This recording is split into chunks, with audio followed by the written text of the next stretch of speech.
Not just as simple as asking for it. You must also ask in faith.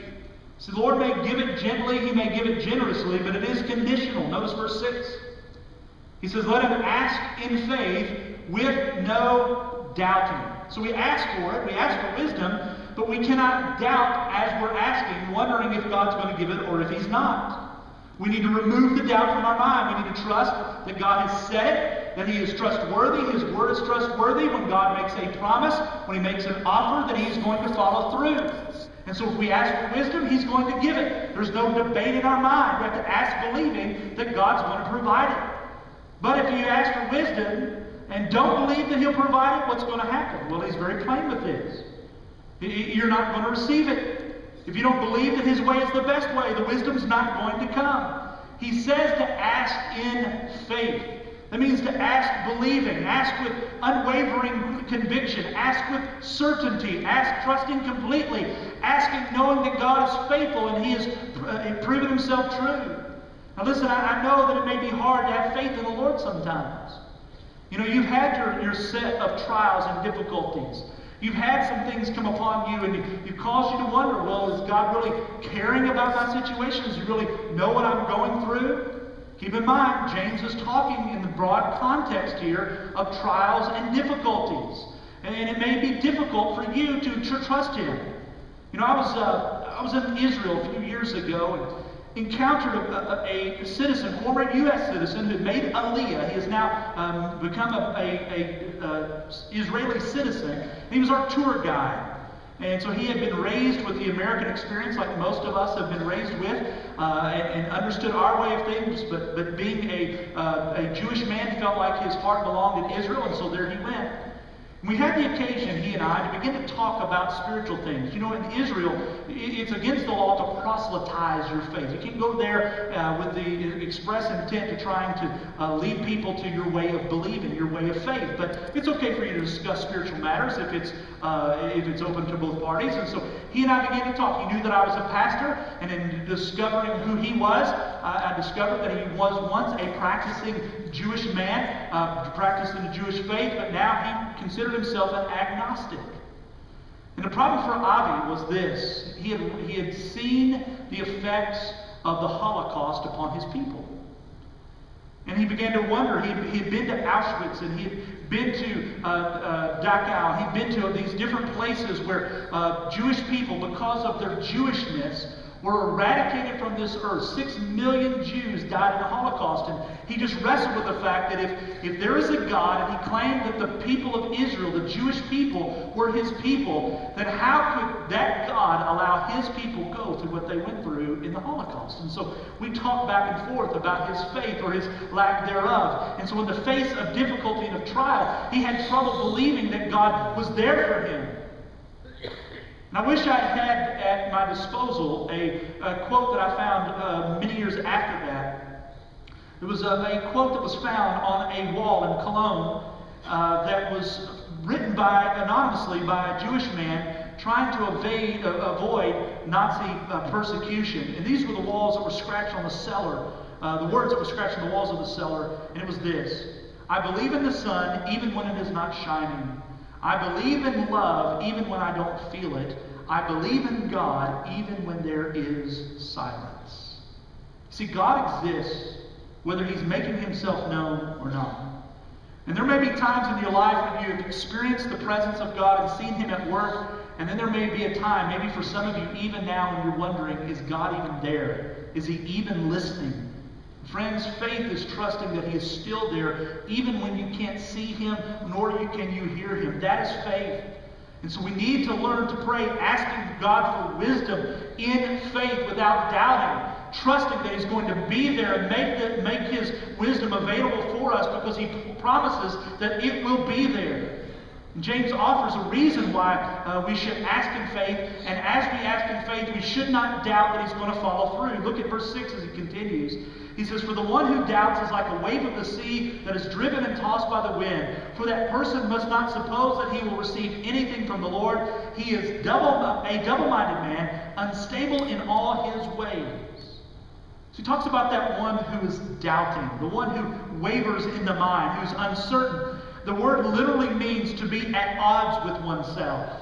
As if there's some turmoil inside of you, going back and forth over which way to go. Not sure if you can trust this way, not sure if you can trust that way. And so James uses this word doubting and follows it with a description of what it means to doubt. It means that you're like that wave, he says, that's tossing in the wind. The wave in the sea, it's being pushed this way, and then it goes that way, and then it goes a completely different way. And so when you ask God for something, particularly when you ask for wisdom, and you ask, but at the same time you're thinking, well, I'm not so sure God's going to give it. I know he says it here, but I'm not so sure for me that he's going to give me that wisdom. When you pray that way, when you pray with doubting, don't expect to get the answer that you're asking for. Don't expect God to follow through and give you the wisdom that you're praying for. He is saying, pray, ask for this wisdom if you do not have it. If you lack wisdom, ask God for it. He's going to give it to you generously. He's going to give it to you without reproach. But don't you dare pray doubting. Pray believing. The reason is, when you pray doubting, then you are double-minded and you are unstable. That word double-minded literally means two minds or two souls. Again, it's an idea of a warring that's going in within you. It's this, as if you've got a divided loyalty within you.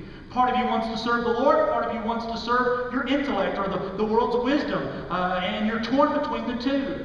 When you pray and you doubt, that war is going on. You can't serve two masters. You can't have this going on within you. It causes you to be unstable. It is restless, unsettled. And an unstable person, a restless person, doesn't know what to do. They're wavering here and there. They're just wishy-washy. I tell you, why don't you go to Matthew chapter 14? Can you go there with me? As I begin to think about where can we get a good example, a good illustration of one who asks but then doubts. The best example that I can think of is that experience of Peter. When Peter is in that boat in the sea and the waves are tossing around. Remember that situation? And Jesus appears on the water. And they begin to say, hey, there's a ghost. And Jesus says, no, it's okay. It is I. And Peter then begins to engage him in a series of questions. In fact, why don't you go to verse 27. After they said it's a ghost, this is Matthew 14, verse 27. After they said, thinking Jesus is walking on the water, but they don't recognize that it's Jesus. They think that he's a ghost, and they cry out in fear. Verse 27, immediately Jesus spoke to them, saying, take heart, it is I, do not be afraid. And Peter answered him, Lord, if it is you, command me to come to you on the water. And he said, come. And so Peter, I just love the story. Peter got out of the boat, and he walked on the water. Now, I want to pause here for just a moment and remind you that if I were to ask you this question, tell me the only person that's ever walked on water, you would immediately say Jesus. But that's not true. Two people in human history have walked on water. One was Jesus. The second was Peter. Peter said, tell me, Lord, tell me to come, and I'm going to come out to you. And that's exactly what happened. Peter got out of the boat and walked on the water and came to Jesus. And so many times when we think of this story, we think of it as Peter gets out, takes a step, standing for a moment, looks down and he's under. That's not what's happening here. It says that he came to Jesus. It's implying that he's taking several steps on the water, walking as if it is solid ground. Peter asked, Lord, if it's your will, you'll allow it to happen. And so God, in accordance to his will, allows it to happen. And he gets out of the boat and he comes to Jesus. But then verse 30 comes the but. But when he saw the wind, he was afraid, and beginning to sink, he cried out, Lord, save me. So he's coming to Jesus. We get the idea that he says, Lord, you tell me to come, I'm coming. And he's got his eyes on Jesus. But then the but happens. What does he look at? He takes his eyes off of Jesus and he looks at the what? The wind.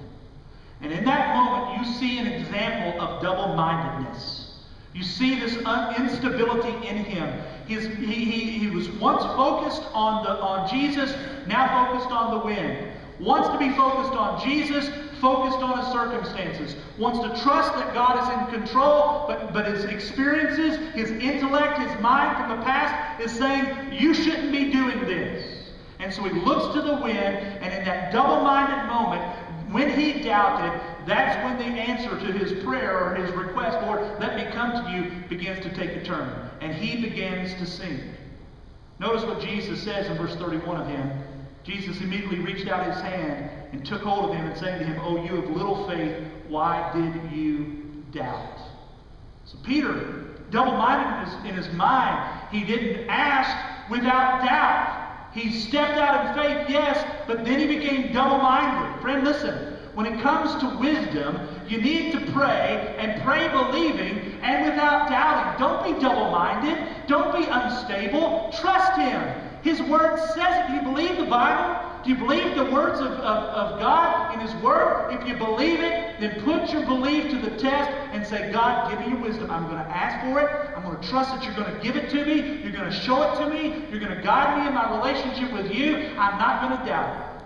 Ask in faith. And then this last thing.